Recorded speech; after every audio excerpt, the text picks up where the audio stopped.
Dhallywood superstar Shakib Khan Apu Biswas জুটির অধ্যায় শেষ হওয়ার পর বুবলির সঙ্গে জুটি বাঁধেন সাকিব খান।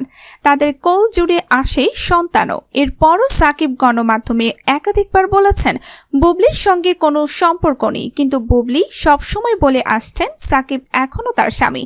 এ নিয়ে ধোঁয়াশা ছিল ভক্তদের মধ্যে।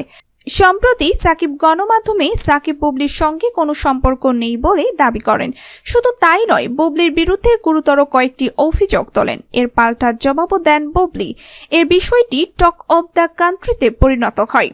সাকিব বুবলির দ্বন্দ্বের মধ্যে নতুন আলোচনার জন্ম দিয়েছে সাকিবের সাবেক স্ত্রী অপু বিশ্বাসের একটি মন্তব্য। যদিও এই অভিনেত্রী শুরু থেকে বিভিন্ন সাক্ষাৎকারে ছেলে আবরাম খান জয়ের বাবা এবং সাবেক স্বামী সাকিবের মঙ্গল কামনা করেছেন।